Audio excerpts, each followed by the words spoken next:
This is Heliox, where evidence meets empathy. Independent, moderated, timely, deep, gentle, clinical, global, and community conversations about things that matter. Breathe easy, we go deep and lightly surface the big ideas.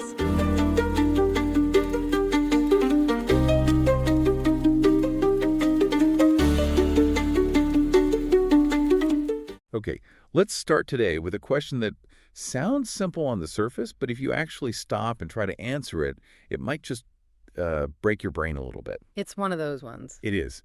When you speak, I'm talking about just normal, everyday, casual talking over coffee.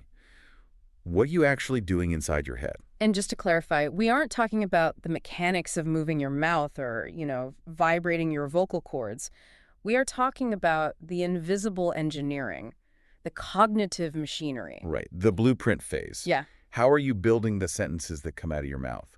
Are you an architect? Carefully constructing this, like complex, multi-layered scaffolding of grammar rules. Drawing up hierarchical trees, checking the structural integrity of every clause before you speak. Exactly. Are you doing all that? Yeah. Or are you just grabbing the next available brick and slapping it down in a line because it just kind of fits? It's the classic Lego versus beads on a string debate. And it's one of the oldest fights in linguistics. For a long, long time, the experts really thought they had this solved. They were team architect all the way. All in on the complex scaffolding. 100%. But today, we are looking at something brand new. This was literally released yesterday, January 21st, 2026. That is fresh. We are practically breaking news here on the show. But where? It's a paper published in Nature Human Behavior, which is a huge deal, by the way, titled Evidence for the Representation of Non-Hierarchical Structures in Language. It's by Yingwei Nielsen and Morten Christensen, and honestly, it's a bit of a bombshell. A grammatical bombshell. Yeah. I love it. So, welcome to the deep dive. Today, we are taking this brand new research, stacking it up against the absolute titans of linguistics, and we're talking about the people who wrote the textbooks, the Chomskys and the Goldbergs. The heavyweights. The heavyweights. And we're going to try to figure out if we are actually sophisticated grammarians or if we're just really, really good at predicting the next word. It sounds like such a subtle distinction, doesn't it? Tree versus line. Architect versus bricklayer. But the stakes here are actually huge. This isn't just about grammar. It's about how the human mind represents language. How it works, fundamentally. Exactly. It challenges decades of established theory. The generative folks, the constructionist folks, they all agree at their core that language has deep, complex, hierarchical structure. And this paper just comes along and says, well, actually, sometimes we just cheat. I love a good cheat code. It makes life so much easier. But before we get to the cheating, and before we explain why our brains might be taking these shortcuts, we have to understand the rules we're supposedly breaking. Right. You mentioned the architect model. Walk us through that traditional view. When a linguist says language is hierarchical, what does that actually mean? Okay, so for the last, 60 or 70 years, the dominant view in linguistics has been that language is hierarchical. That's the architect model. The idea is that sentences aren't just strings of words like beads on a necklace. Just one after another. Right. They are groups of words that fit together into bigger groups. These groups are called constituents. Okay, constituents. It's a very academic word. Help me visualize what a constituent looks like in the wild. Sure. Let's take a classic simple sentence. The cat sat on the mat. In your brain, according to the traditional theory, you don't just process the cat sat in a straight line, one by one, like a ticker tape. You don't. No. You instinctively group the cat into a box. Let's call it a noun phrase. That's a constituent. Then you group sat on the mat into a bigger box called a verb phrase. And inside that box, you have another smaller box on the mat, which is a prepositional phrase. So it's like Russian nesting dolls. Exactly. That is the perfect analogy. The mat is inside on the mat, which is itself inside sat on the mat. It's a tree structure. You have the trunk, which is the whole sentence. The big branches, the smaller branches. Yeah. And finally, the leaves, which are the words themselves. And the fundamental rule of this generative grammar, the rule that has governed the field for decades, is that you deal with the units. You respect the boxes. You respect the dolls. Meaning you can't just slice through the middle of the boxes. You can't just ignore the boundaries? Precisely. You can't just take a slice out of the middle that ignores that hierarchical structure. A generative linguist, someone like Chomsky or Pinker, would say that a sequence like sat on the isn't a thing. It's not a real unit. It's not. It's just a coincidence that those words are next to each other. Sat belongs to the verb part, the action part of the sentence. On the starts the prepositional phrase, the location part. They are neighbors. They live next door to each other in the sentence, but they aren't family. They don't belong to the same immediate group, the same nesting doll. Neighbors, but not family. I like that. So in the traditional view, if I were to look inside your brain with some kind of magical microscope, I wouldn't find a file folder labeled sat on the bear. I'd find a folder for sat and a folder for on the, but never the two combined. Correct. Because storing the combination sat on the would be inefficient and, well, illogical according to the hierarchy. It crosses a boundary. It violates the architecture. It's like taking half of one Lego piece and half of another and saying, this is a new piece. It's not. It's just broken. But now, enter Nielsen and Christensen. They're coming in and saying, actually, the brain might not care about your family tree. The brain might not care about your carefully drawn boxes. Precisely. This is where we get to the linear view, the beads on a string model. The authors argue that while we can do the complex tree stuff, we obviously can, otherwise we couldn't understand poetry or legal contracts or complex nested logic a lot of the time, our brains are just looking for a shortcut. The cheat code. The cheat code. They call it non-hierarchical structure. Basically, it just means linear chunks. Linear chunks. Okay, so This is the beads on a string model we mentioned at the top. Yes. Think about a phone number. If I tell you a phone number, 555-0199, you aren't building a grammatical tree of that number in your head. No, of course not. You aren't analyzing if 0199 modifies 555. You aren't looking for the noun phrase or the verb phrase of the phone number. You're just remembering the sequence. 55001. It's flat. One thing after another, no hierarchy at all. And this new paper suggests we do the exact same thing with language, that we treat actual words with meaning and grammar like digits in a phone number. Specifically with sequences that traditional grammar says shouldn't exist as units. They focused on a very specific and very common pattern, verb preposition determiner. Verb preposition determiner. That sounds a bit abstract. Give me a concrete example so we can anchor this in reality. Easy. Something like sat on the low or ran to or looked at the or went in the. Okay, let's pause there. Because I think for a normal person, not a linguist, but someone just listening to this on their commute, this is the real crux of the argument. Why is sat on thy such a rebellious, controversial example? To me, it sounds like a totally normal part of a sentence. It does. I probably say sat on thy or looked at the 10 times a day without even thinking about it. It sounds normal because it is frequent. But grammatically, structurally, it's an impossible object. If you draw that tree structure we talked about, sat is the action. It's the main verb. Right. On the is the beginning of the location, the prepositional phrase. They are on different branches of the tree. There is no single constituent, no single box or nesting doll that combines a verb, a preposition, and a determiner while leaving out the noun. Because the noun is the most important part of that second phrase.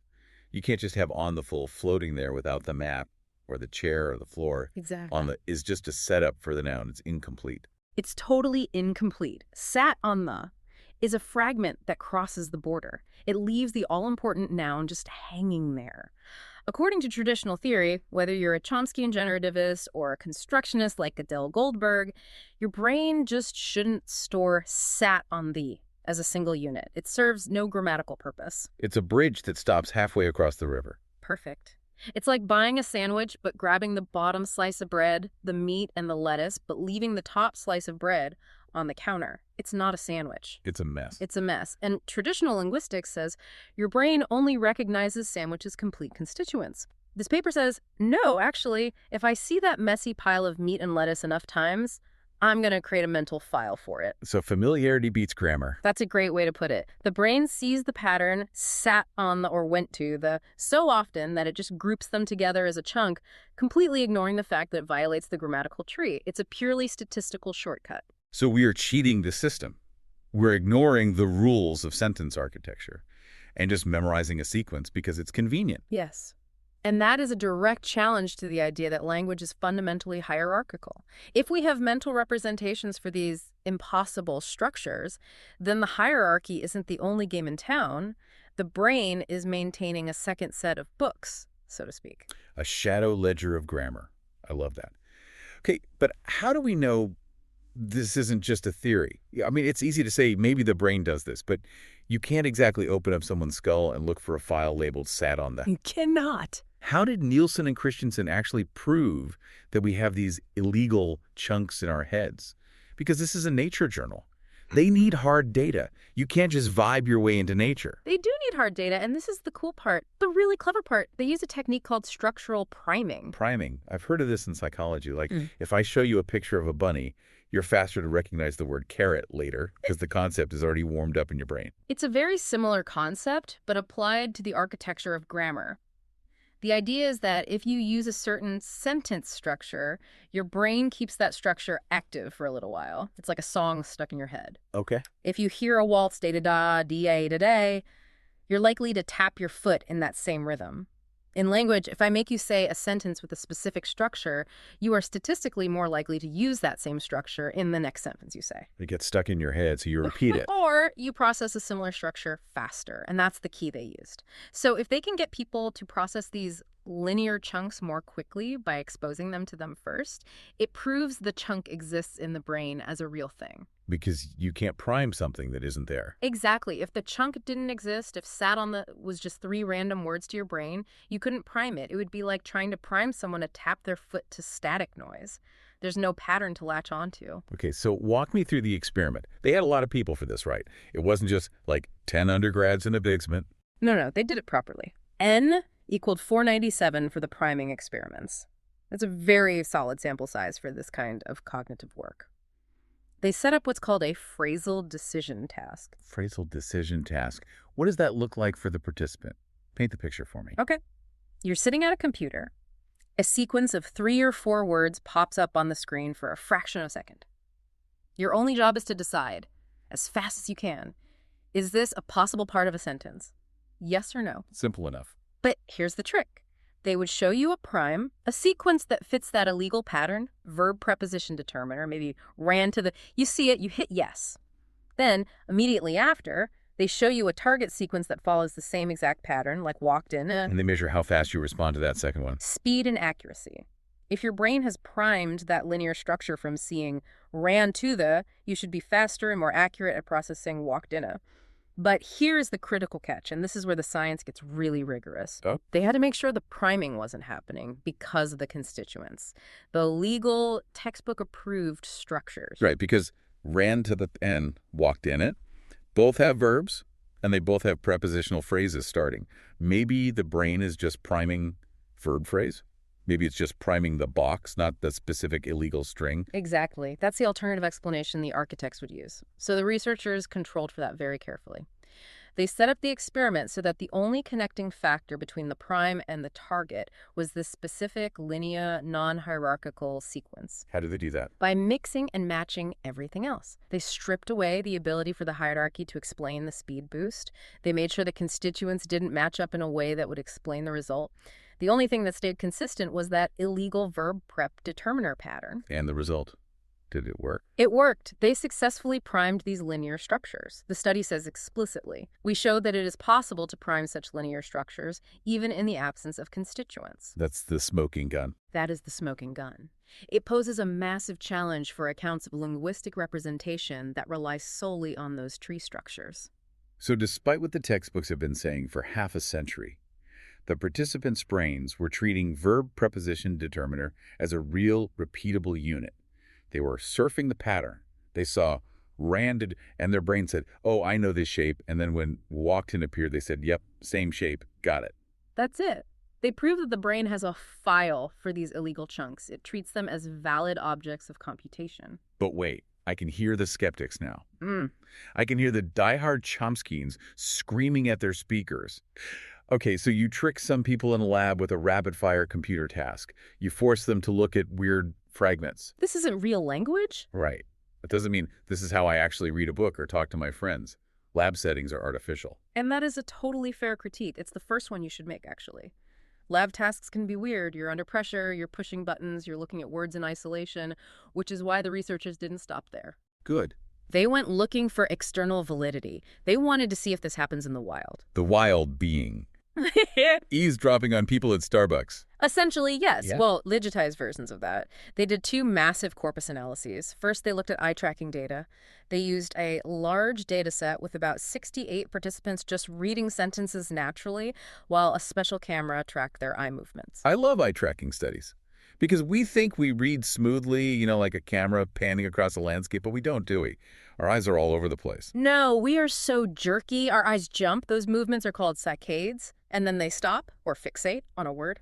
And when you read something that is hard to process, your eye stays there longer. It's a direct measure of cognitive effort. If your brain is struggling to build the tree, your eye freezes for a few extra milliseconds. Right. If I'm reading a complex word like anti-disestablishmentarianism, I'm going to stare at it for a solid second. If I see the word duh, I just breeze past. Precisely. So they looked at how long people's eyes fixated on these linear chunks. The hypothesis was, if the brain treats sat on the on as a single prefabricated unit, a chunk, you should read it faster than if it were 3 separate disconnected words that you have to build into a tree. If you have to be an architect, it takes time. If you just grab a pre-made brick, it's fast. That's exactly what they found. The frequency of that illegal chunk predicted how fast people read it. The more common the linear sequence was in the language, the faster the eye moved right over it. It's like the eye was sliding over a grease track. Wow. So even when we're just, sitting on the couch reading a novel, our eyes are skipping along these prefabricated bricks. We aren't building the cathedral word by word. We're just walking past the wall. A wall made of these prefab sections, and then, just to be absolutely sure, they looked at conversation, at actual speech. Yeah. They analyzed the switchboard corpus. Switchboard. That sounds so retro, like something from a sci-fi movie in the 80s. Mm-hmm. It is glorious. It's a massive database of recorded telephone conversations from the 1990s. The researchers just paired up random people from all over the country and gave them a topic to chat about. So it's real unscripted talk. The definition of unscripted. It's messy, it's real, it's full of ums and ahs and interruptions. It's human. They analyzed speech from 358 speakers from this database, and they looked at the duration of the words. How long in milliseconds does it take to physically say, sat on the? And let me guess. If it's a chunk, a single unit, we say it faster. We just kind of rush through it. Significantly faster. When you say sat on the, you blend it all together. It becomes almost one word phonetically. It's a process called reduction. Think about how we say out of the. Out of the. Or I don't know. I don't know. Exactly. I don't know. That compression is physical proof that the brain has grouped it. If out of and the were completely separate items on different branches of a grammatical tree, we wouldn't smush them together quite so predictably. The fact that we compress them suggests they are being retrieved from memory as a single lexical bundle. So we have the lab proof from the priming experiment, we have the reading proof from the eye tracking, and we have the speaking proof from the old 90s phone calls. The brain is definitely doing this. Which brings us to the really big question. Why? So what? Yeah, the so what. Why would the brain ignore the beautiful logical rules of grammar to memorize a meaningless chunk like sat on the white sheet? This brings us to the core reason. The source material points to a really fascinating concept called the now or never bottleneck. This is something Christensen, one of the authors on this paper, wrote about with Chater back in 2016. The now or never bottleneck. That sounds dramatic, like an action movie title. In a world where neurons must fire. It is dramatic for your neurons. The idea is that speech happens incredibly fast. Syllables are flying by you at a rate of about 4 to 5 per second.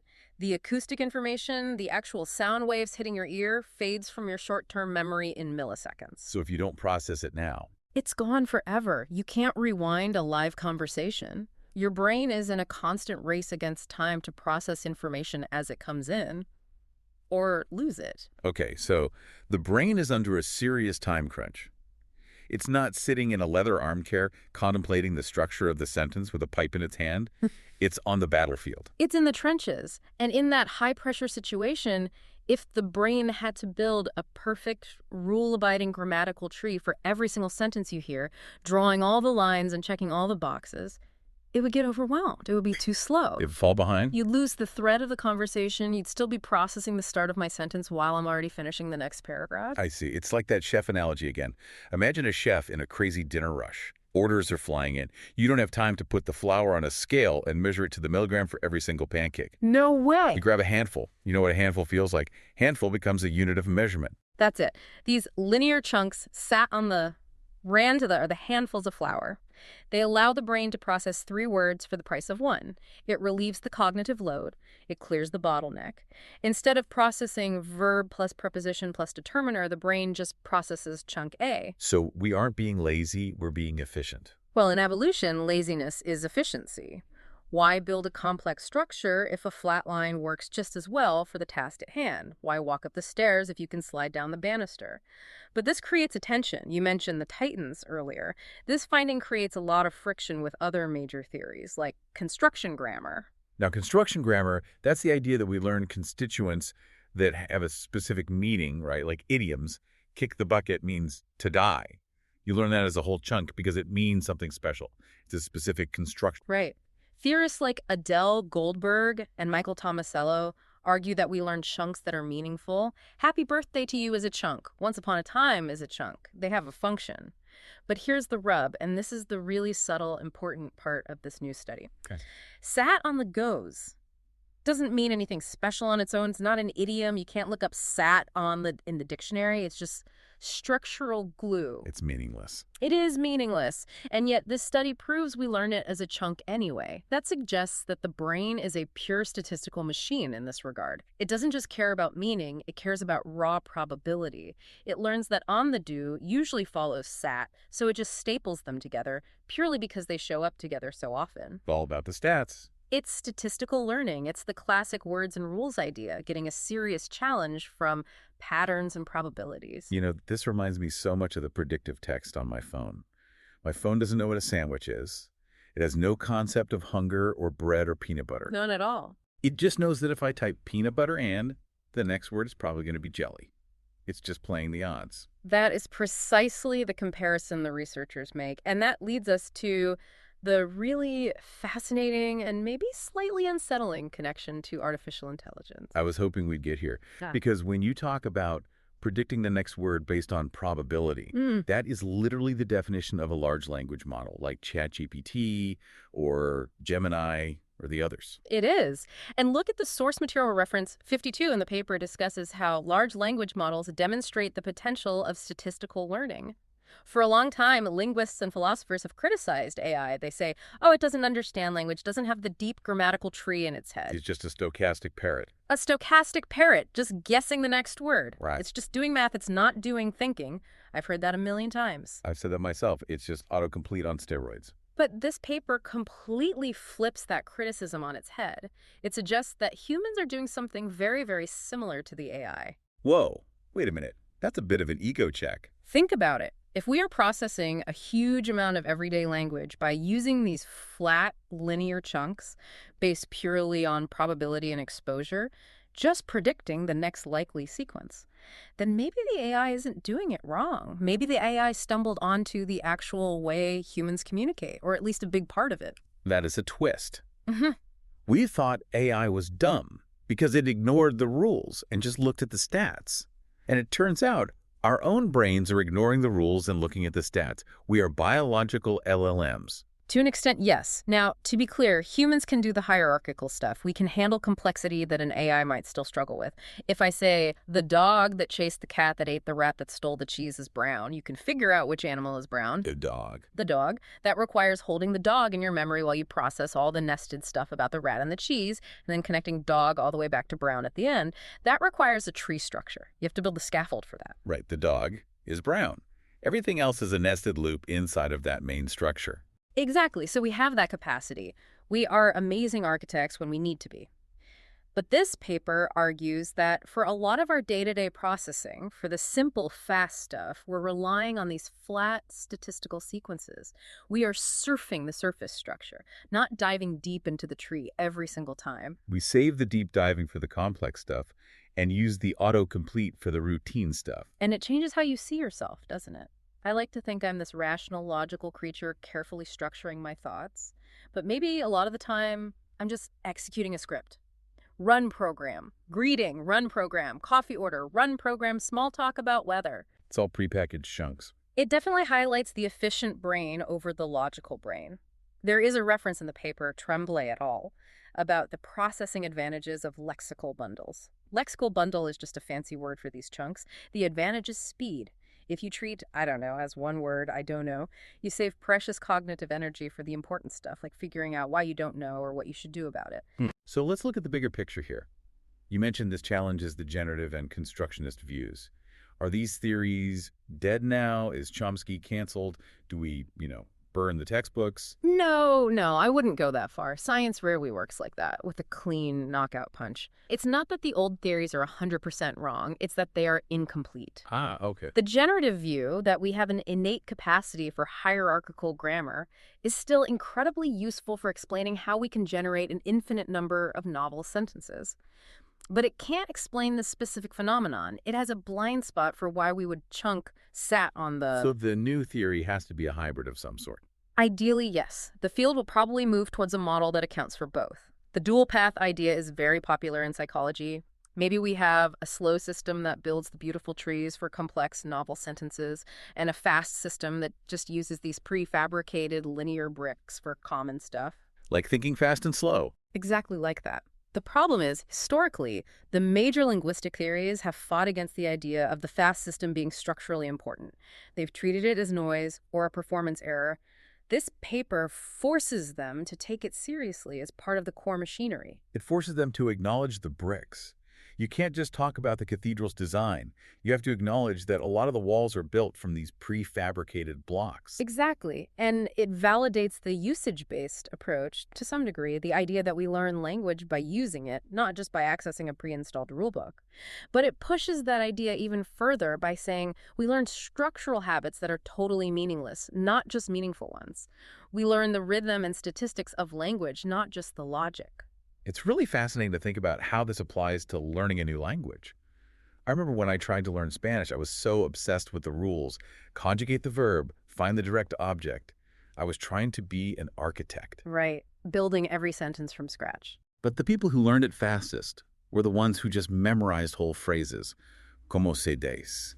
They didn't analyze it, they just used the chunk. That is a perfect application of this. There is a lot of research cited in the broader context of this field that suggests second language learners often rely more on these linear chunks at first because they don't have the deep tree structure mastered yet. It's a crutch. But what this new paper suggests is that even native speakers, the experts, never stop using them. We never graduate to only using trees. We keep the training wheels on forever because they are fast. The training wheels are actually a Ducati motorcycle. They get us there faster. Oh, that's a good way to put it. We assume complex is better, but sometimes simple and fast is just smarter, evolutionarily speaking. So we've got the Lego versus bees debate. We've got the now or never bottleneck forcing our brains to be speedy. We've got this mind-bending connection to AI and statistical learning. It really feels like we are seeing a shift in how we understand the mind moving away from computer program logic toward pattern recognition machine. That is definitely the trend in cognitive science right now, and this paper is a massive piece of evidence pushing in that direction. It emphasizes that context and probability drive our brain just as much as, if not more than, abstract rules do. Let's circle back to the methodology for a second, just because I think it's important for listeners to understand the rigor here. You mentioned the experiments were pre-registered. Why does that matter? Why is that such a buzzword in science right now? Good catch. Pre-registration adds a crucial layer of trust. In science, especially in psychology, there's a historical problem, a temptation to hack. You run an experiment, you collect a ton of data, you look at it and you see a weird blip over here that's statistically significant. And then you pretend that's what you were looking for all along. Exactly. You rewrite the history of the experiment to fit the result. It's like shooting an arrow at a barn wall and then drawing the bullseye around wherever it landed. Okay, I see the problem. Pre-registration stops that. You have to write down exactly what you are going to do, how you will analyze it, and what you expect to find before you collect a single data point. You upload it to a public server. It's locked in. It's like a scientific contract. They called their shot. They called the corner pocket. I'm going to sink the 8-ball on the corner pocket using a linear chunk. And they hit it. And the fact that they did this for all 4 of their priming experiments, laid it all out in advance, and still found the effect across nearly 500 people, and then backed it all up with the corpus data, It makes it very, very hard to dismiss this as just a fleek or noise, the robust signal. And that switchboard corpus, I just can't get over the idea of analyzing 90s phone calls.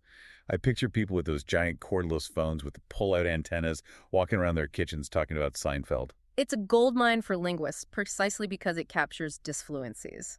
The stutters, the restarts, the we make when we talk. Why are stutters and ums useful? I thought those were just errors. Traditional grammar theories hate them. They treat them as performance errors to be ignored. But in a linear chunking model, those errors are data. They tell you where the chunks are breaking down or being joined together. How so? Think about where you pause. You usually pause between the chunks, not in the middle of one. You wouldn't say the cat sat on the mat. Right, you'd say the cat sat on the mat. Exactly. Yeah. You pause after sat on the while your brain is loading the next chunk, the mat. Once you start a chunk, you tend to zip right through it. The pauses reveal the boundaries of the bricks. The is like the cement between the bricks. I love that. The is the cement. That makes me feel so much better about how many times I say, I'm just laying cement. You're just waiting for the next lexical bundle to load from your memory. It's a sign of real-time processing. So as we start to wrap this whole thing up, let's try to synthesize this for the listener. We started with the big question. Are we architects or are we bricklayers? And the answer seems to be, we are architects who aren't afraid to buy prefabricated walls from IKEA. Laughs. I love that. That's perfect. We can build from scratch. Uh-huh. You have the hierarchy, we have the blueprints for building a mansion. But most days, for most conversations, we prefer the prefab chunks because they save energy and, crucially, time. And this paper by Nielsen and Christensen provides the first really solid proof that those prefab chunks, those linear sequences like verb preposition determiner, are a fundamental part of our mental furniture. They're real cognitive objects, not just a coincidence. Not a coincidence at all. And that challenges the titans of linguistics to rewrite the rule book, or at least add a very, very big chapter on cheating. A chapter on efficiency. A chapter on efficiency. It forces us to accept that our language faculty is flexible, it's statistical, and it's constantly driven by the urgent need to beat that now or never bottleneck. It's adaptation at its finest. It's a bit humbling, isn't it? We like to think we're so special with our complex, recursive grammar. But a lot of the time, we're really just predicting the next brick. It is humbling. But it's also kind of amazing. The fact that our brains can seamlessly integrate these two completely different systems, the deep logical architect and the fast statistical bricklayer, and that it works so well. It's a miracle of biology. We are surfing the waves of probability and somehow managing to write poetry and sign contracts and fall in love. And host deep dive. And host deep dives. So here is the final takeaway for you listening at home. Next time you find yourself stumbling over a sentence, or maybe flowing perfectly through one without even thinking, remember this conversation. Your brain isn't just following a rigid rule book. It is surfing. It's grabbing clusters of words, these lexical bundles, and tossing them out in a linear stream, hoping the listener catches them. You're not just a grammarian, you're a statistician, making bets every second. I like that better. Yeah. I'm a statistician. All right, before we go, I want to leave you with one final thought, one thing to chew on. We talked about how we are just predicting the next chunk, a lot like AI. If our brains rely this heavily on these flat, linear, prepackaged sequences rather than deep, original structure, how much of what we say is original thought and how much is just habit? That is the scary question, isn't it? If I'm just triggering the sat on the file and the in the middle of file, am I actually constructing a new idea from scratch, or am I just assembling a collage of things I've heard a million times before? And if we were just predicting the next chunk, who is actually driving the conversation? Is it you? Or is it just the statistics of the English language flowing through you? That is something that will keep me up at night. Something to mull over on your commute. Thanks for listening to The Deep Dive. We'll see you next time. See you then. Thanks for listening today. 4 recurring narratives underlie every episode: boundary dissolution, adaptive complexity, embodied knowledge, and quantum-like uncertainty. These aren't just philosophical musings, but frameworks for understanding our modern world. We hope you continue exploring our other podcasts, responding to the content, and checking out our related articles at helioxpodcast.substack.com.